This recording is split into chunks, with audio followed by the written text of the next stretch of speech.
Snipers here, back for another update. Let's take a look at FLR over here, with the source being BitTrue. We do see that BitTrue has the most historical price action.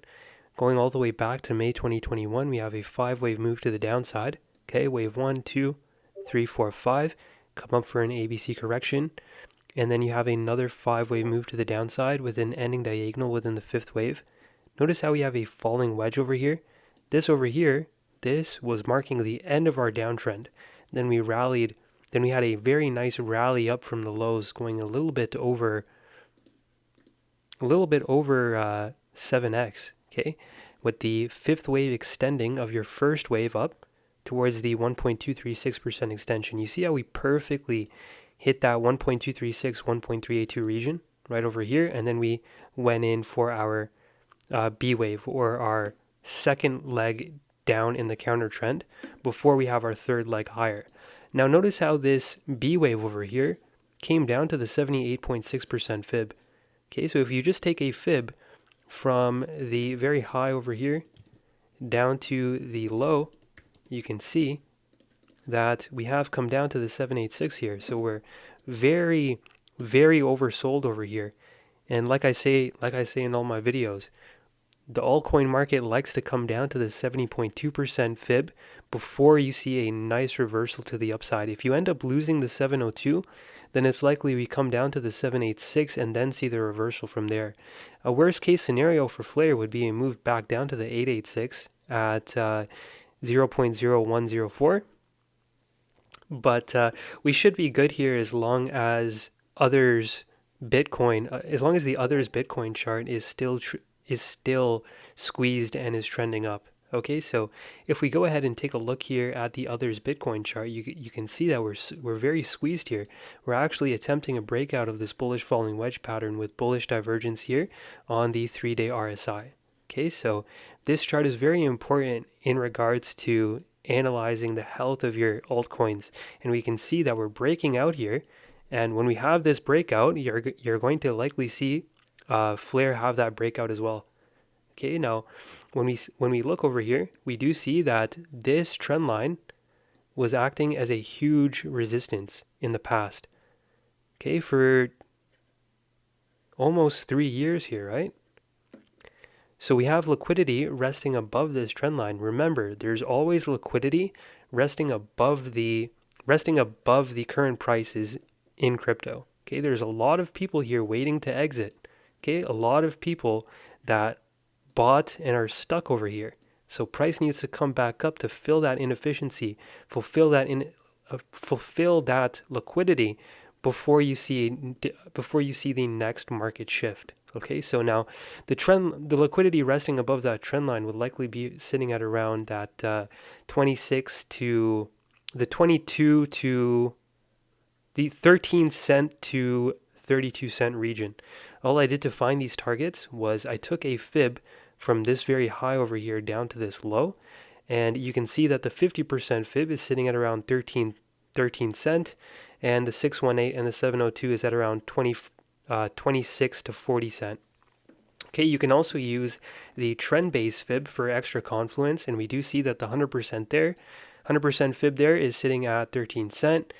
And the 1.236 and 1.382 is at around that 22 to 32 cent region. Okay. We also see that this 618 over here, sitting at 26 cent, is also acting as your mitigation block right over here, or your breaker block. You see how we interacted with this level many times in the past. Okay. Had a nice rally off of it back in February 2021. Held it as support multiple times here in 2022, even going into 2023, you guys see this? And then we've just been using this trend line as huge resistance, so we have liquidity resting above it. So as the price comes up here for its third leg, you would want to look to take profit at any of these fibs here. 13 cent all the way up to 26 cent should be the majority, not financial advice. And definitely save some tokens aside just in case we have a little bit of a higher retrace in this pending V-shaped recovery that we have over here. You have to be careful though, because you must account for the possibility that this is a W-shaped recovery, right? Something like this. and then we continue lower. Okay, so it's very crucial to take profits as we come up these fibs over here, because all we have to work with is a 3-wave move down, right? There's no guarantee that this is a C wave, right? If this is a C wave, then yeah, okay, we can have that 5-wave move up for a true V-shaped recovery. But you must be safe when analyzing the chart, because this could also be a 3rd wave, and we come up for a 4th before a 5th wave down in a macro bullish descending broadening wedge. Okay, because this can also be a bullish descending broadening wedge like this. You see how we have 3 touch points on each side, right? Right over here, 1, 2, and 3, and this would be your 1, 2, and then your 3rd wave up here. This would go down a little bit more like this. Okay, so let me remove these drawings just so I can show you a little bit more clearly. This over here could be a macro bullish descending broadening wedge, and then this move up here would be taking out the upper boundary of your trend line, the liquidity resting above this trend line, and then retrace back to the original position. So you must be safe and consider this as a possible scenario in which we're just coming up to take the liquidity resting above this trend line, and then you see a move back down to the lows. Okay, so you must take that into account. Okay, so I hope you guys enjoyed the FLR video. When we take a look here at the MACD, we do see that right now it's at equilibrium. Okay, as the price turns up here on the weekly time frame, we'll start to see this cross. Okay, so right now we're right at the 0 line. We're just consolidating right under it. As soon as you see the price start to cross upwards, it will likely be reflected in the weekly MACD as well. Okay. Also remember that we're on the 786 coming down here to the daily time frame. What bulls would want to see here going forward is a move back above the 2150 and 100-day moving average. So this is the 21-day over here. As you can see, we're just below it. Now price just needs to get back above the 50-day over here.